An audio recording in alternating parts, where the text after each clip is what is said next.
have much more on Libya and Colonel Gaddafi's speech on the hub. You can see him still speaking there at the barracks, which was bombed by the Americans. We'll also have the latest from the UN Security Council meeting on Libya, which is taking place in New York. But first, our other main news at this hour to New Zealand, where rescuers are trying to locate survivors of the earthquake that hit Christchurch, the second largest city. In the last few hours, over 100 have been rescued from the rubble. 65 people have been confirmed dead as a result of the 6.3 magnitude quake.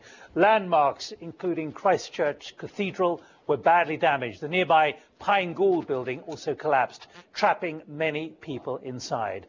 The BBC's Phil Mercer in Sydney has this update. Under this ruined city, scores of people are thought to be trapped in the rubble. The mayor of Christchurch said while they were fighting for their lives, emergency workers were doing everything they could to reach them, some using just their bare hands. Reinforcements are on the way, with search and rescue teams heading from Australia and the United States. The New Zealand military has been deployed as well. It is a desperate race to find those who are missing. Trapped office workers have been using their mobile phones to call for help. The ceiling collapsed on top of the desk, so I'm sort of squashed underneath, and I haven't been able to move, really. I keep thinking, is it going to just fall right on top of me? It's really hard. I'm hoping they'll get me up soon. Others have been rescued after an ordinary day at work suddenly became a fight for survival. Stranded on the upper floors of a building, this man was eventually lowered to safety. A bit of a drama knocking out the window and then abseiling staff down the side of the building, but the stairwell's completely gone. 17 stories with just both sets of stairs gone. So it's just a great gaping chasm.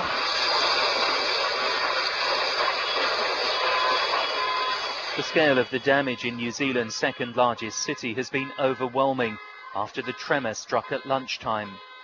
The loss of life is expected to be equally catastrophic. The Prime Minister John Key said the community was in absolute agony as it felt the full force of a second major earthquake in 6 months. I don't think we can go past the fact that we may well be witnessing New Zealand's darkest day. It's an absolute tragedy for this city, for New Zealand, for the people that we care so much about. The floor's trembling and the rocks are falling down. Amateur footage shows the moments just after the earthquake had pounded the seaside district of Sumner. These are unstoppable and unpredictable forces of nature. Within seconds, the air is choked with dust. The centre of Christchurch has been sealed off. Landmarks, including the grand old cathedral, bear the brutal scars of a magnitude 6.3 quake that shook the ground so violently. To actually see the top of the cathedral come down I've never seen anything like it in my life. To actually see it topple in front of the cathedral, to see the dust and have people running out underneath that dust, there's just no words, to be quite honest. It was absolutely awful.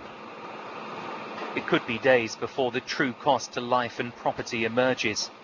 As night falls, the rescue effort continues amid the constant threat of powerful aftershocks. Phil Mercer, BBC News, Sydney.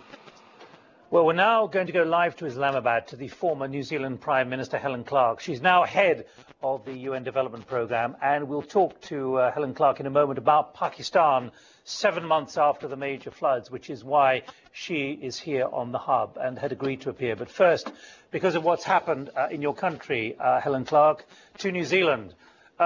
Obviously distraught for so many Kiwis, but when you think of the responsibility and what someone like you might have had to face at any time in your premiership, what are the dilemmas you would have faced if you were sitting in the Prime Minister's office now? When I was sitting in that office, we had big floods, we had big snow, we had our disasters, but truly, Nick, nothing on the devastating scale of this quake that has hit Christchurch today. This is huge. The first response is obviously the relief one, try to find the people still trapped, treat the injured, comfort the bereaved. And then there's a long, long road ahead of Christchurch to recover from this. It's going to preoccupy government for quite some time. How often, when you were sitting around the cabinet table, were you preparing the resilience of your country, given that you are on this ring of fire? Places like Christchurch, places like Wellington as well, your capital, every one of them could be impacted in this way if there was a massive volcanic and seismic activity. That's correct. And during my time as Prime Minister, we did major civil defence exercises anticipating a earthquake in Wellington, which is very prone to shock, and also a major volcanic eruption in the Auckland Isthmus, which would be very damaging. What has been particularly disturbing about Christchurch is that this fault, I understand, has not been known before it became active back last September. So it's been truly a shock for the people of this large New Zealand city to find that they are in such an active seismic zone, and this time it has obviously caused significant loss of life. Helen Clark, how prepared psychologically is your country for something like this? It's a glorious country, but it has this latent threat to life and limb virtually every second of the day. Yes, we get a lot of earthquake activity. Normally in Wellington, sitting in my Prime Ministerial office or in the official residence during the year, I would feel the buildings shake, and they were adapted for that. But clearly the level of building resilience in Christchurch was not up to, in every case, dealing with this shallow and quite severe shock. And I guess it will be back to the textbooks now to see what further work needs to be done to really ramp up New Zealand's resilience. I don't think we'll hear anybody complaining about strict building codes ever again. Now, Helen Clark, it's one of the ironies, paradoxes that I'm talking to you in Islamabad, in a country where up to 20 million were affected by the massive floods 7 months ago. You and many other UN senior officials have been there. What assessment are you making of how well or not Pakistan is coping? It's important to say that the humanitarian relief operation was a good one. I think the combined effort of the government of Pakistan and the international community succeeded in staving off what could have been the worst with major epidemic. But as Pakistan now focuses very much on its early recovery, there is a very fragile population, and it's important that that population is not forgotten at this time. Many people, hundreds of thousands of people, still lack a proper home. Schools need to be rebuilt, community infrastructure.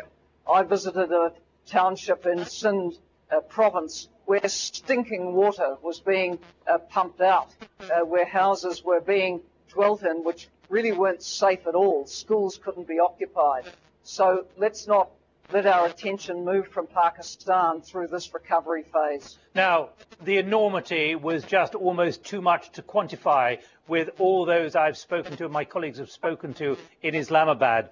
But what is your assessment quickly of the ability for self-help and resources? Firstly, I found the provincial authorities in Sindh very focused now on the work that needed to be done on the embankments and flood control measures, because a monsoon will come again. And if it were a very, very heavy monsoon, then the same issues arise. So that's a high priority. But there's still a need for international support for the appeals for the early recovery, for rebuilding those homes, and the simple homes to be rebuilt, but that does take some resources. What I saw was people really very keen for the chance to work in the cash for work type schemes which repair local infrastructure and housing. So the will of the community is there to get on with recovery, but there's still some funding support needed. Helen Clark, the head of the UN Development Programme, currently in Islamabad. Thank you very much indeed for sparing time to join us here on The Hub. With me, Nick Gowing.